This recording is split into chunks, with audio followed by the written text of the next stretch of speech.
A billionaire walked into a small bakery on a rainy afternoon, wet shoes, expensive coat, and a face everyone recognized yet no one expected to see that. And within 10 minutes, the most humiliating moment of his life would unfold, followed by something so unexpected, so unbelievable, that it would change both his life and a little girl's future forever. His name was Zayden Koltek, billionaire, investor, the man plastered across magazines as the genius of the golden touch. People said everything he touched turned into success, but that day nothing could have been further from the truth. The bakery was nearly empty except for an elderly cashier and a tiny girl sitting by the window with a small cup of tea. Rain tapped sharply against the glass, matching the tension in Zayden's chest. He wasn't there for luxury. He wasn't even there for comfort. He just needed something normal, something simple to make him feel human again. Because that morning, he had lost everything. Not publicly, no one knew yet, but an unexpected financial collapse, a cascade of hacked accounts, and a betrayal from his closest partner had left him penniless in the span of 3 hours. His bank cards were frozen. His accounts were under investigation. His assets were seized. His empire was collapsing in silence, and he felt alone for the first time in decades. He stepped up to the counter, grabbed a small loaf of bread, and forced a smile. One fresh sourdough, please. His voice sounded calm, but inside he was drowning. The cashier rang it up. That'll be $4, sir. Zayden pulled out his platinum card, the one that usually opened doors, earned respect, and symbolized power. He tapped it on the machine, declined. A faint beep, a red flashing light. He blinked, confused. Try it again, declined. The cashier looked apologetic. Maybe try another card. Happens sometimes. People behind him began to whisper. Zayden swallowed hard and pulled out his backup card, the black one with no limit. He pressed it into the machine. Declined. The whispers grew louder. Someone behind him chuckled cruelly. Isn't that the billionaire guy from the news? Maybe his luck ran out. He probably maxed it out on one night. Zayden's ears burned. His throat tightened. Panic clawed at his ribs. He reached into his pockets desperately, knowing they were empty but unable to stop searching anyway. The cashier shifted uncomfortably. Sir, maybe you can come back later. Zayden felt the humiliation pierce him like needles. He couldn't afford $4, not even $4. He closed his eyes, exhaling shakily. I'm sorry, I'll leave it. He turned away, ready to walk out, ready to sink into a shame so deep he wasn't sure he could recover from it. But then a small hand tugged his sleeve. He turned. It was the girl sitting by the window. She couldn't have been more than 8 or 9. She wore an old pink jacket, slightly torn at the sleeve, and shoes that were too big for her tiny feet. In her hand, she held a crumpled dollar bill and a handful of coins. Her eyes were gentle, and full of something he hadn't seen in a long time. Kindness, mister, she said softly. You can have my money. He stared at her, unsure he heard correctly. What? She pushed the coins forward barely for dollars. You looked sad and hungry, she whispered. I don't need another tea. I can walk home. Please take it. The bakery went silent. Everyone froze. The billionaire who had donated millions, the man who sat on stages and preached success, was being offered money by a child who could barely afford it herself. His throat closed. Emotion rose like a wave he couldn't contain. I can't accept that, he said, voice trembling. But you need it, she insisted. My mum says when you can help someone, you should, even if it's small. A tear slipped down Zayden's cheek before he could stop it. The cashier cleared her throat awkwardly. Sir, she can pay if she wants to. The girl turned to the cashier and nodded with determination. Please, give this man the bread. And so she did. She paid. For a billionaire, when the cashier handed Zayden the loaf of bread, he held it as though it was made of gold, not because it solved his hunger, but because it reminded him of something he had forgotten, humanity. He knelt in front of the girl. What's your name? Leah, she said shyly. He whispered, thank you. No one has ever helped me like that. She smiled softly. Then maybe they forgot how. Zayden walked her home because the rain had turned into sharp, cold wind. She didn't protest. Instead, she chatted in her small, cheerful voice, filling the emptiness inside him. My mum works 2 jobs, she explained. I stay with the neighbors when she's busy. I like helping her when I can. She gets very tired.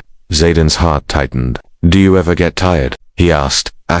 She shrugged. Sometimes, but Mom says we're strong because we have each other.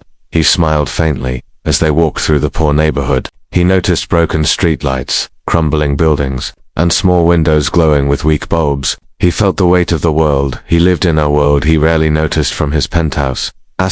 When they reached her apartment, Leah waved and ran inside. But before she disappeared behind the door, she turned and said, I hope your day gets better, mister. He felt something inside him spark like a dying fire being rekindled.